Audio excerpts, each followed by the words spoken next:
11 investigates. Code Blue. Medical workers targeted and abused.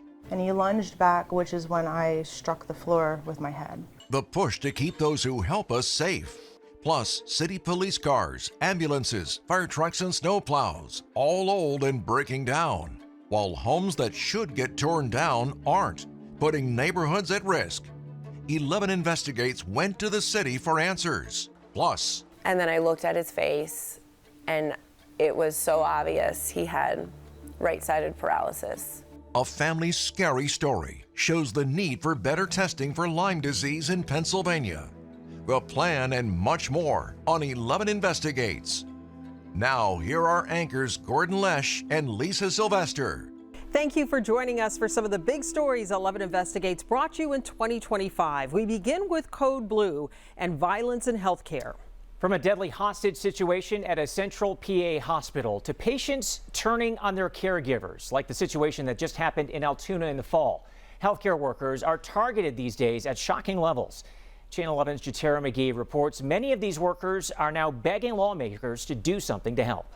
You have it one there. Good job, nice and easy. This is what it looks like when you're learning how to see again. Through your intersections. Donna Rule is in the middle of a vision therapy session. She's had double vision for months caused by a traumatic brain injury. It's been rough. It's been hard. I would say very emotional. Guy was there when it happens, and I'm supposed to protect her. In January, Donna and her husband Richard were both working as nurses in the behavioral health unit at Penn Highlands Mon Valley in Washington County. And all of a sudden I just heard slamming, and I looked out and he was slamming the phone against the receiver. She says she told her patient Luke Bienia to stop, and he started screaming expletives. Then Richard stepped in. And he came at me and swung. Police documents say Bienia punched Richard in the face 4 to 5 times and was getting his hands around Richard's neck. That's when Donna grabbed him from behind. And he lunged back, which is when I struck the floor with my head. That's when I was knocked unconscious. And when I woke up, Richard was on my left side laying on the ground with him on top, just punching him in the face over and over and over again. Then either I'm going to die or he's free to get up and hurt other people. They say 2 patients intervened, holding the man down as they waited for security. Richard was seen in the ER, but Donna got the worst of it. She's having to think to see, essentially. So she's putting forth a lot more effort than anybody needs to for normal day-to-day function. Dr. Jeffrey Begg is Donna's optometrist. He says her brain and eyes aren't in sync. Nice and easy, just relax. Do you have it there?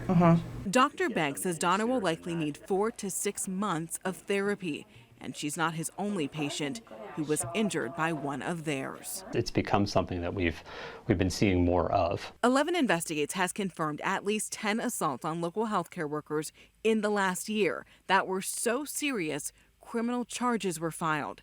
And just a few hours away at UPMC Memorial in York, violence turned deadly. This is what one of the nurses looked like after an armed man injured staff and held them hostage in the ICU. And in the shootout to save the hostages, this is the final call for Officer Andrew William Duarte. A young police officer lost his life. UPMC tells me they are, quote, thoughtfully enhancing the safety of everyone who walks through our doors by reinforcing already existing strong security measures and deploying heightened standards across UPMC. Those changes include making some entrances only accessible to staff, installing more metal detectors, and adding weapons detection systems at some hospitals. Like, why can't we make changes ahead of time? Why can't we be proactive and not reactive? Tammy May is president of Butler Memorial Hospital's Nurses Union. We talked with her as nurses hit the picket line, rallying for working conditions that are safer. For whatever reason, violence has escalated.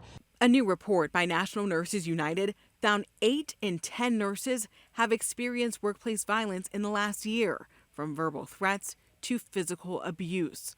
Locally, some hospitals are increasing self-defense training and adding police officers, but it can be costly, and many say they're dealing with post-COVID financial challenges. If a safer future is coming, some healthcare workers won't be part of it. Donna Rule was set to graduate next year from a nurse practitioner program.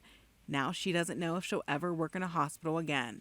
This is maybe the end of a 7-year journey, and that's probably the hardest thing to swallow right now. Jatera is looking into all these stories and the response to see if anything is done to help these healthcare workers. Look for her investigation still to come on WPXI. Now to a dire warning about Pittsburgh's vehicles. We're talking salt trucks, police cruisers, fire trucks, and ambulances. The city controller came out saying not enough money is going to keep these trucks on the road. This is a topic that lead investigator Rick Earl has worked on for months. And earlier this year, he found out a third of the city's salt trucks were out for repairs. Rick talked to a worker who said some city vehicles shouldn't even be on the road. That employee agreed to talk to us as long as we concealed his identity. When he gets into some of those city trucks, he says he's not only worried about his safety, but others around him. They're just not safe. What is your concern? What are you worried about? I'm worried about somebody possibly getting hurt or killed in a line of duty. This public works employee says he and others are being forced to drive unsafe trucks, some more than 20 years old. I would have never thought, working for the city of Pittsburgh, the equipment would be this bad. These trucks do not belong on the road at all. I wouldn't drive them through a scrapyard.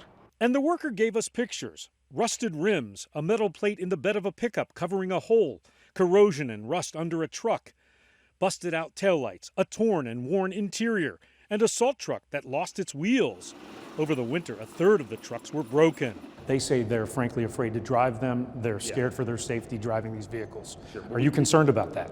Absolutely. I mean, we take the safety of all city employees very seriously. It's in pretty rough shape. We showed the pictures to Deputy Mayor Jake Pollock. If they have those concerns, they are welcome to bring them to us, and we will sincerely evaluate it. If something's not safe, we'll take it off the road. Deputy director, the director, they all know about how bad these trucks are. They know. Pollock says the problem began 20 years ago when the city was declared financially distressed. That led to layoffs, cutbacks, and little money for vehicles. We're digging our way out of a hole that started 20 years before that, when we were spending basically nothing on our fleet. And it's not just public works, but police, fire, and EMS all dealing with an aging fleet. On a recent cardiac arrest call, an ambulance experienced a mechanical issue on scene.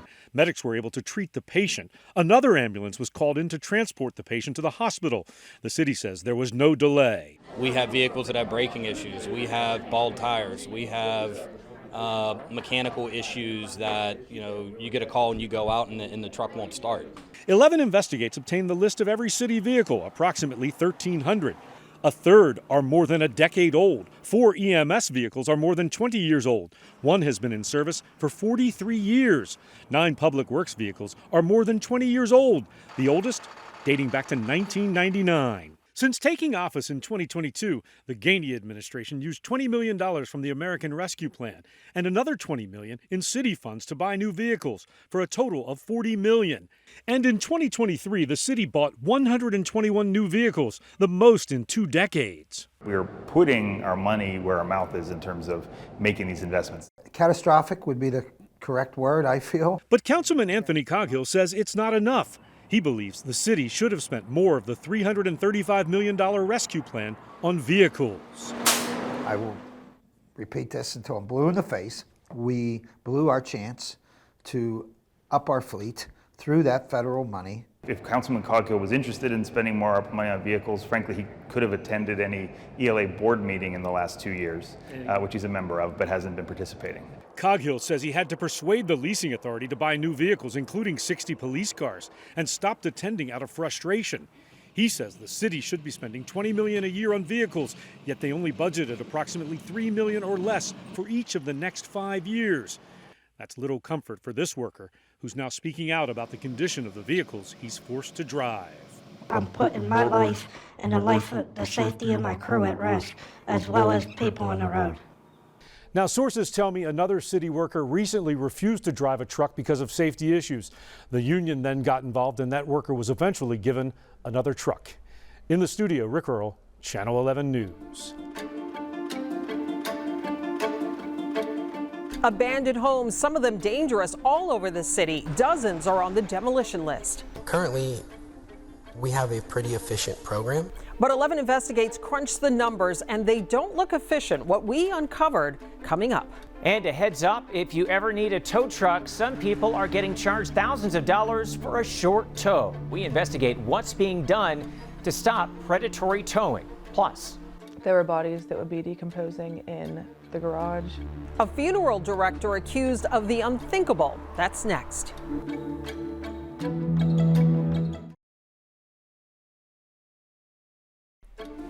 welcome back. Now to a big story this year involving a funeral director at the center of controversy. Patrick Vereb is already accused of taking money from families to cremate their pets and then dumping them in a landfill instead. But 11 Investigates uncovered another part of the story. Channel 11's Amy Hudak spoke exclusively to a former employee who told us about human remains. There were bodies that would be decomposing in the garage. The smell was always bad. If he did try to keep bodies cool in the summer, he would put them in the embalming room and just turn the window unit air conditioning on.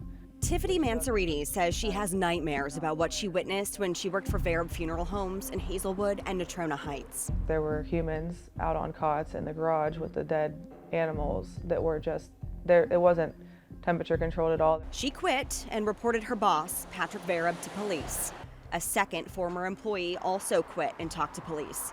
She didn't want to go on camera, but tells 11 Investigates she spent hours talking to investigators. Both women say they saw bodies lying on this freight elevator in the embalming room and the garage for days. So they would be marbling and visibly decomposed at times. 11 Investigates confirmed state law requires a body to be embalmed or refrigerated within 24 hours of death. Mansourides says these invoices show Vereb was charging families refrigeration fees for bodies that were going to be cremated, sometimes hundreds of dollars per person. He didn't have refrigeration. He would charge people to refrigerate bodies that he wasn't refrigerating. 11 Investigates tracked down Patrick Vereb, who is already facing charges for mishandling animal remains. We found him living with a relative and tried to ask him about the allegations involving human bodies. Hi, are you Patrick? No, sorry. But it sure looks a lot like him from this archived video on his website. His lawyer wouldn't talk to us either. But both former employees say they tried to tell a state investigator what they say they saw, but they didn't have a lot of confidence in him. He seemed more irritated that he had to spend time with us, and then he cut us off. Both former employees say there were no follow-ups. He kept emphasizing that he was getting ready to retire and that this would be a lot of work, and it was kind of uncomfortable and discouraging. We tracked down that retired investigator by phone. He told us he hired a lawyer but would not give us his name. A spokesperson for the Pennsylvania Department of State tells us their policies do not allow them to confirm or deny the existence of an investigation or comment on personnel. But the agency did say it, quote, encourages any member of the public who suspects a practitioner is violating professional standards and governing law to file a complaint on the department's website. Pennsylvania is often the top state in the country for Lyme disease. We'll show you a new push going on right now to improve testing and better outcomes. And know before you tow. Predatory towers are charging people in our area thousands of dollars during an emergency. We'll tell you about the crackdown to stop this. Dozens of dilapidated, sometimes dangerous homes sitting all over Pittsburgh. What 11 Investigates learned when looking into how many the city and its demolition manager have torn down in the last 2 years.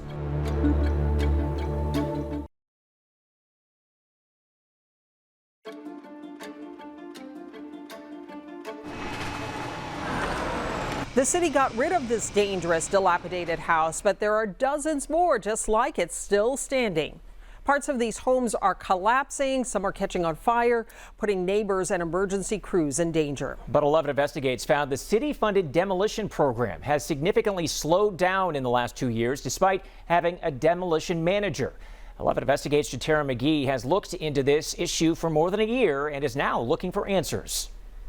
Earlier this year, the city promoted someone to serve as the demolition manager, overseeing the removal of dangerous homes and businesses. Now, we requested several interviews with him to talk about concerns we've uncovered, but he hasn't agreed to one. And now, for the first time, we're hearing what he told City Council when he first got the job. Good morning. My name is Robert Columbus. When Robert Columbus sat in front of this City Council committee in June, he'd already been in his role as the city's Assistant Director of Code Enforcement and Demolition Manager for 2 months. He oversees the capital budget program to demolish condemned properties. In an aging city, it's not an easy job. City records show there are over 1,900 condemned properties in Pittsburgh, and we found dilapidated, collapsing buildings like this that fell off the city's radar until we asked about it. Columbus manages demolitions for the worst ones, buildings we've seen collapse or catch fire before the city tears them down. Currently, we have a pretty efficient program. The numbers don't look efficient. Last year, 11 Investigates uncovered a major decline in demolitions, 25% of the city's goal for the year. And this year, the numbers have improved, but are nowhere near what the city should be tearing down in a year by its own standards. The way we tackle urban blight is the issue that I'm most passionate about. And I do believe that there is a lot of room to grow in the way that we handle demolitions. Demolition is a very complicated issue. It's a partial collapse with electrical wires done. Just 2 weeks ago, emergency crews responded to this partial collapse in Perry South. The city had to bid out an emergency demolition to take down the rest. Notify PLI to come out and investigate this. Friday, this condemned apartment building in East Liberty caught on fire. It should have been empty, but firefighters rescued 4 people shouting for help from a second-floor balcony. The holdups being, as with all municipalities, would be funding. There's $5 million in the budget this year, but how is it being managed? When officials approve a city-funded demolition, they bid out the job to contractors. Those contractors charge more to complete a demolition after the building has already started collapsing or was on fire. 11 Investigates dug into every city-funded demolition permit approved this year. Of the 51 buildings on the list, we found 65% had already partially collapsed or gone up in flames before the city agreed to demolish it. All I can say definitively is that the demolition program is active. It does have room for improvement. It does have room to grow. And that's what many city residents and leaders are hoping to see change. I recently sat down with incoming Mayor Corey O'Connor, and he's vowing to now take a good look at why demolitions have slowed down so much and address that problem. We'll keep you updated. Jatera McGee, Channel 11 News. We turn now to predatory towing in our area. Towing companies are charging people thousands of dollars for a short tow job. And often the claims go to your insurance, so you don't even know. Chief Investigator Rick Earl looked into a brand new statewide effort to stop it from happening and protect your money. And all I could see was his headlights. It happened at night here on Old William Penn Highway in Monroeville. He was coming right at you. So I went to move over because I didn't want him to hit me head on. And soon as I started, I heard this terrible crunching, scraping noise. Regina Byers swerved into a boulder, damaging her car. Police responded, told her they would call a tow truck. She has AAA, but police said that would take too long. I was taking pictures of the car and it was on the tow truck already. And then they towed it only a couple miles from where the accident actually happened. 2 days later, when she went to get her car, they told her it would be $1,400. I was in shock. What did you tell them? I told them I don't have that type of money. I said I'm a new widow. I'm on Social Security and a pension. I can't afford this. The tow company agreed to knock $500 off, but Byers said she still couldn't afford that. She called the mayor, and the police chief called her back. He convinced the tow company to lower it to $250. Exactly what it should be. That's a reasonable tow. Chris Sloan is the executive director of the Pennsylvania Insurance Fraud Prevention Authority. They've launched a campaign to warn drivers about rogue towers and outrageous fees. You know, the majority of them are honest and they provide a valuable emergency service. But the bad ones, the wreck chasers and the rogue tow companies, they're a stain on their industry. 11 Investigates has been looking into another tow truck driver for the past several years. Now, I'd like to talk to him about this Fiat. Do you have anything to say? He said, the guy said he towed it for less than half a mile, and they wanted $5,000 for it. And just last year, Vince Fanick was charged with 151 counts, including insurance fraud and theft by deception. Investigators say he charged 36 customers a total of more than $300,000 for short tows. Vince would take it back to his yard and store it there. And then when people would try to get him, he would charge them crazy fees. Yes, charging insurance companies crazy fees. It's been horrible. Fanick towed Hunter Sessie's car from the Strip District. He wouldn't return it unless he paid $5,000. When he couldn't get his car, Sessie reached out to 11 Investigates, and we went to Fanick's shop in July of 2021, before he had been charged by police. We'd like to ask you some questions why they wanted to charge so much to tow the car 0.4 of a mile. I saw one for $13,300, and it was under 4 miles, and it was a basic hook and go. Sloan says most of the time drivers aren't aware of the inflated fees. Insurance companies handle most of the claims, but eventually those costs are passed on to consumers.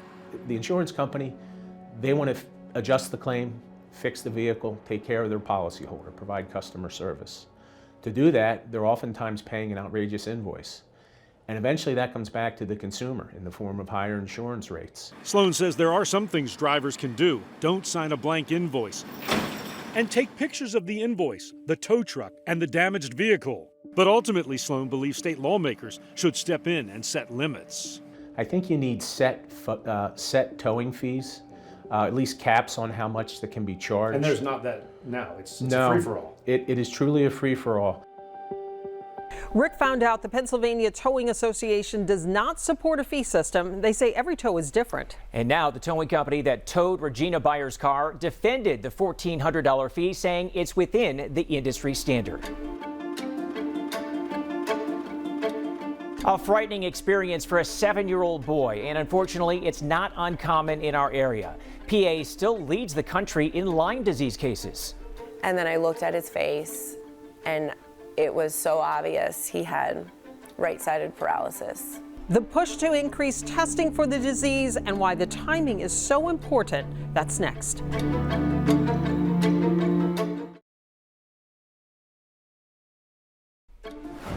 Pennsylvania is #1 in the country for Lyme disease cases, and it's been this way for years, whether we're either first or second. And so many people forget ticks don't die in the winter. They hibernate but come out on warm days. Because of the year-long threat, some local lawmakers want to make it easier to get testing. Here's Channel 11 Morning News anchor Jennifer Tomazik. I couldn't do that before. A simple facial movement that a 7-year-old had to relearn how to do so he could get back to doing all the things he loves. I played soccer and baseball. Right as the spring baseball season was winding down, Drew Volakovich's childhood changed. I was in the pool and my sister saw a black spot on my back. That black spot was a tick, so small you can barely see it when the picture isn't zoomed in. Smaller than a sesame seed. And I looked for a bullseye rash, never found one. But almost 2 weeks later, Drew started getting really bad headaches. A few days after that, he came home from school and told his mom, Marissa, he couldn't drink out of his cup at school. He started crying and he said, I think it's me. And then I looked at his face, and it was so obvious he had right-sided paralysis. Marissa rushed Drew to UPMC Children's Hospital, where 2 tests confirmed Drew had Lyme meningitis, a complication of Lyme disease where the bacteria infect the spinal cord or the brain. Those 2 tests were covered by insurance. We had to pay out of pocket for further testing. So did you do more testing? We did. There's a bipartisan bill in Harrisburg to get more Lyme disease tests covered by insurance. Senator Wayne Fontana is one of the co-sponsors. We want to try to, find it early, but a lot of people hesitate because of insurance or lack of. The State Department of Health says most cases of Lyme disease can be treated successfully with a short course of antibiotics, but if left untreated, Lyme disease can spread to joints, the heart, and the nervous system. So those were like progress. Okay. Marissa documented Drew's occupational therapy that he did for 2 months to get his eye to close again and his facial muscles functioning the right way. I had a smile. I had to, You remember use a straw? I had to, try to drink out of a straw. The OC, coupled with a change in diet and supplements, is what Marissa thinks helped Drew get back to himself but after 6 weeks. You can see the difference between the last day of first grade at Avonworth and the first day of second grade. But Marissa didn't know if they'd get there. It's always in the back of my mind. I do tick checks every night now. Do you feel any different now, like sitting here chatting, than you did before you had that tick on your back? No, I felt the same. This mom hopes other families can have the same outcome as hers. There it is! I think more coverage we'd be able to treat it the way it should be treated so that people aren't dealing with chronic Lyme for the rest of their life. This is the third time that Senator Fontana says this bill for insurance to cover more testing for Lyme has been introduced in the state Senate. Right now it's been paused, but it has not been taken off the table. I did reach out also to the Insurance Federation of PA for its take, but I didn't hear back. Jennifer Tomazik, Channel 11 News. And if you have a story you'd like us to investigate, we want to hear from you. Just look for the Submit a Tip icon on our homepage at WPXI.com. Thanks so much for spending this time with us. And thank you for counting on Channel 11.